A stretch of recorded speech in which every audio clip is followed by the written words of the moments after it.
आइन का आर्टिकल है 140 से, यानी बाकी आर्टिकल अगर इम्पोर्टेंट हैं तो ये भी इक्वली इम्पोर्टेंट है, ऊपर से सुप्रीम कोर्ट का ऑर्डर भी है। लेकिन इस तरमीम में वादा तो किया वज़ीर आज़म साहब ने कि हम इस पर अमल दरामद करेंगे, लेकिन उस पर कोई हल जल नहीं हुई। हाँ, अलबत्ता वज़ीर दिफा ख्वाजा आसिफ साहब भी बार बार कह रहे थे, मैंने खुद सुना असेंबली में उनकी तकरीर, मुस्तफ़ा कमाल साहब काबीना का हिस्सा हैं, वो भी कह रहे थे। तो क्या मकामी हुकूमतों का निज़ाम नहीं आ सकता मुल्क में? नहीं, देखिए, जो मुस्तफ़ा कमाल साहब की फरमाइश है वो बिल्कुल जायज़ है, इसमें तो नाजायज़ कोई चीज़ नहीं है। और इसमें जैसे पॉलिटिक्स का हिस्सा है कि इम्पॉसिबल को पॉसिबल करें, जैसे अभी केपी के सीएम ने अच्छा काम किया तो हम उसको अप्रिशिएट करेंगे कि वो मुस्बत काम करे। हमें ये ना सुनना पड़े कि यार नया आया था, यंग था, इसको पता ही नहीं था, उसको निकाल दिया, दूसरा आ गया रिवायती। गिव अदर्स अ चांस, मैं 2-3 साल से कहता हूँ ये वर्ड, नए यंगस्टर्स को चांस दें। तो मैं समझता हूँ उसने बड़ी मुस्बत काम किया, और ये मुस्बत काम, प्रोग्रेसिव एक्शन ऑन ग्राउंड, रोडें, सड़कें, केपी के लोगों की बेहतरी, और खान साहब के लिए कोई रास्ता बातचीत से, ये बहुत अच्छा इकदाम है, इसको खैर मकदम करना चाहिए। ठीक है जी।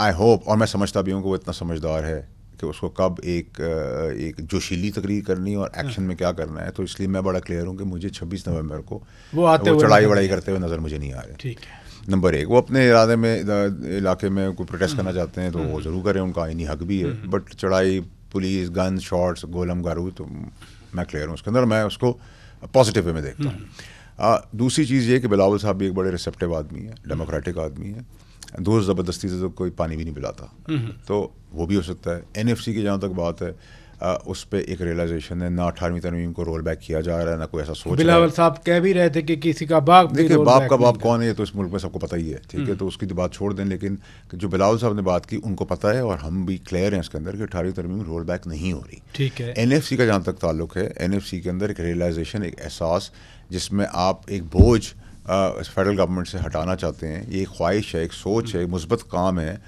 उसका कंसेंसस एलाइज के साथ मिलके समझदारी से, समझ से, इत्तेफाक से पॉसिबल है। और उसके लिए सबसे बड़ा प्रेसिडेंट आपके पास पंजाब है।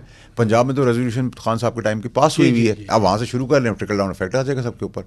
तो नहीं, लेकिन ये मकामी हुकूमतों का, मसलन कराची है, हैदराबाद है, लाहौर है, मुल्तान है, पिंडी है, पेशावर है, बाकी जगह पे भी गली मोहल्ले का काम तो लोकल गवर्नमेंट किया करती है। कुछ एक्शन होगा कि नहीं होगा? होगा, क्यों नहीं होगा, कैसे नहीं होगा, होना पड़ेगा। अभी तो नहीं डाला, फिर 28 में डाल देंगे, 28 में डाल देंगे, परेशानी को 28 में भी नहीं होगा, 30 में डाल देंगे, मसला क्या है? यानी 29 भी आएगी। इशू क्या है? देखिए मेरी बात सुना, आपने क्या फ़ोन अपनी पैदाइश से यही इस्तेमाल करें? आप हर साल पे फ़ोन चेंज कर देते हैं। आपके बेटे से मैं मिला, उसका फ़ोन चेंज था, पिछली बार कुछ और था। आप अपग्रेड करते हैं चीज़ों को, ठीक है। पहले नैरेटिव की वॉर नहीं थी, कभी का इकोनॉमिकल वॉर नहीं थी। मतलब आइन तो खैर फ़ोन के इक्वेशन में तो ना ले आया ना कि आइन को फ़ोन के बराबर कर दें। खुद नाउजुबिल्लाह कोई आसमानी किताब तो नहीं है ना, वो ठीक है, आसमानी सहीफा नहीं है। 70 में जो चीज़ थी वो अब 24 में नहीं अप्लाई हो सकती, चेंज करेंगे ना। या मैं क्लास 1 में बैठा रहूँ, कहूँगा नहीं मैं तो शुरू हुआ था क्लास 1। अच्छा, एक और भी बाज़गश्त रही इस मुल्क में बड़ी, और बड़ा संजीदा क्वार्टर से भी ये बात होती रही कि सूबे बहुत बड़े हैं, अनगवर्नेबल होने चाहिए, एडमिनिस्ट्रेटिव सूबे होने चाहिए, एडमिनिस्ट्रेटिव सूबे होने चाहिए। इसकी तरफ भी कोई होगी पेशरफ्त या नहीं? अभी वैसे सोचा जा रहा है। एक प्रोग्राम के अंदर आप चाहते हैं कि थलथली मिट जाए, ठीक है, जो जानबदारी और बाप की जागीर समझ के इस मुल्क को इस्तेमाल किया गया है, वो उनकी सबकी हालत ख़राब हो जाए।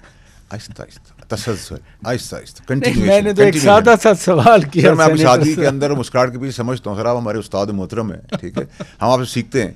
आहिस्ता आहिस्ता, नहीं आप माशाल्लाह पार्लियामेंटियन है, लेकिन कोई सोच है वैसे? आहिस्ता है, बिल्कुल है, होनी चाहिए, होगी, कब होगी इज अ क्वेश्चन। होनी चाहिए, क्यों नहीं होनी चाहिए? 12 करोड़ का सूबा है पंजाब, इतना कैसे मॉनिटर करेंगे, ठीक है, क्यों नहीं होनी चाहिए? एडमिनिस्ट्रेटिव पूरी दुनिया के अंदर है। सुबह से शुरू हो, शाम तक आप एक ही सूबे में फिर रहे होते हैं, एक सूबा, जितनी मर्जी गाड़ी तेज चलाने। आपको ये एडमिनिस्ट्रेटिव सूबे के ऊपर कंसेंसस सबका है, इम्प्लीमेंट कब होना है? जबान के ऊपर तो नहीं होगा ना, एडमिनिस्ट्रेटिव वे में ही होगा, होना चाहिए, होगा। आगे आप 10 साल बाद होता है, 2 साल बाद होता है, 2 महीने बाद होता है, 50 साल बाद होता है, होगा ज़रूर। और अच्छा, ये तरमीम जो है, ये अभी 27वीं चलें, अभी तो ताज़ी है ना। ये बैरिस्टर गौहर खान चेयरमैन है पीटीआई के, वो मुझे उन्होंने एक टर्म यूज़ की कि ये बाकू तरमीम है। बाकू तरमीम क्या होती है, आपको क्या समझ है? देखिए, गौहर साहब बहुत अच्छे, प्यारे और मुखलिस इंसान है हाँ, हाँ। और हम्बल इंसान है, हाँ, हाँ। और सियासत के अंदर ऐसे आदमी बहुत सारा रास्ता बना लेते हैं। उन्होंने अपने हिसाब से क्रिटिसिज्म किया है कि इतनी जल्दी क्या थी। नहीं, बाकू का क्या मतलब? बाकू तो अजरबैजान का कैपिटल हम समझते हैं, या कोई इसका और मीनिंग मेरे है? ख्याल से वो प्राइम मिनिस्टर साहब उसके दौरे पे थे अजरबैजान के, अच्छा अच्छा। तो उससे रिलेटेड उन्होंने अपनी तरफ से तंज किया है। ठीक है, तो हमें जल्दी है, हमें हर चीज़ की बहुत जल्दी है। अब हर काम महीने का दिनों में होगा और दिनों का घंटों में होगा, यही स्पीड हमें चाहिए, क्योंकि हम